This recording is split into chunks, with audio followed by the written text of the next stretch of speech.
Welcome to eagle media works. ఈ hitech ప్రపంచంలో గుండె జబ్బులు అనేవి కామన్ అయిపోయాయి. ప్రపంచవ్యాప్తంగా గుండెపోటుతో మరణించే వారి సంఖ్య పెరిగిపోయింది. దీనికి అనేక కారణాలు లేకపోలేదు. అయితే గుండెపోటులు, గుండె జబ్బు రావడానికి ప్రధాన కారణం మన రక్తనాళాల్లో కొలెస్ట్రాల్ పెరిగిపోవటమే. దీని కారణంగా గుండెకు రక్తం సరిగ్గా సరఫరా నిలిచిపోతుంది. ఫలితం హార్ట్ అటాక్ వస్తుంది. ఈ క్రమంలో హార్ట్ అటాక్స్ రాకుండా, ఇతర గుండె సమస్యల బారిన పడకుండా ఉండాలంటే కొన్ని సూచనలు, పలు ఆహారాలను నిత్యం తీసుకోవాల్సి ఉంటుంది. అవేమిటో ఇప్పుడు తెలుసుకుందాం. చేపల్లో ఒమేగా-3 ఫ్యాటీ యాసిడ్లు పుష్కలంగా ఉంటాయి. ఇవి రక్తంలో చెడు కొలెస్ట్రాల్ను తగ్గించి మంచి కొలెస్ట్రాల్ను పెంచుతాయి. దీంతో గుండె ఆరోగ్యంగా ఉంటుంది. గుండె జబ్బులు రాకుండా ఉంటాయి. చేపలను తరచూ ఆహారంలో భాగం చేసుకోవాల్సి ఉంటుంది. ప్రతిరోజు గుప్పెడు జీడిపప్పు, బాదం, పిస్తా పప్పును తింటూ ఉంటే గుండె జబ్బులు రాకుండా ఉంటాయి.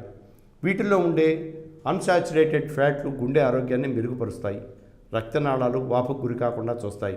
దీంతో గుండె ఆరోగ్యం పదిలంగా ఉంటుంది.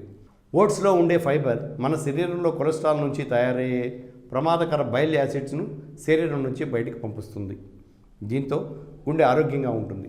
కనుక ఓట్స్ను తరచూ తీసుకుంటే గుండె జబ్బులు రాకుండా చూసుకోవచ్చు. అవిసె గింజల్లో ఒమేగా-3 ఫ్యాటీ యాసిడ్లు పుష్కలంగా ఉన్నాయి. వీటిలో ఫైబర్, ఫైటోఎస్ట్రోజన్లు ఉంటాయి. ఇవి గుండె ఆరోగ్యాన్ని రక్షిస్తాయి. రోజు అవిసె గింజలను నీటిలో నానబెట్టుకుని లేదా పొడి చేసుకుని తినటం వలన గుండె జబ్బులు రాకుండా చూసుకోవచ్చు. రక్తంలో పేరుకుపోయే చెడు కొలెస్ట్రాల్ను తగ్గించడంలో పెసలు అమోఘమైన పాత్రను పోషిస్తాయి. నిత్యం పెసలను నానబెట్టుకొని మొలకెత్తించి లేదా ఉడకబెట్టి గుగ్గిళ్ళ రూపంలో తింటుంటే కొలెస్ట్రాల్ కరిగిపోతుంది. గుండె సమస్యలు రాకుండా ఉంటాయి. ప్రతిరోజు పరగడుపున 2 నుంచి 4 వెల్లుల్లి రెప్పలను నలిపి అలాగే తినివేయాలి. అవి ఘాటుగా ఉన్నాయనుకుంటే తేనెలో కలిపి తినవచ్చు. నిత్యం వెల్లుల్లిని తింటే రక్తనాళాల్లో పెరిగిపోయే కొలెస్ట్రాల్ తగ్గి గుండె జబ్బులు రాకుండా ఉంటాయి. Thanks for watching eagle media works. Like and subscribe Eagle Health and Beauty.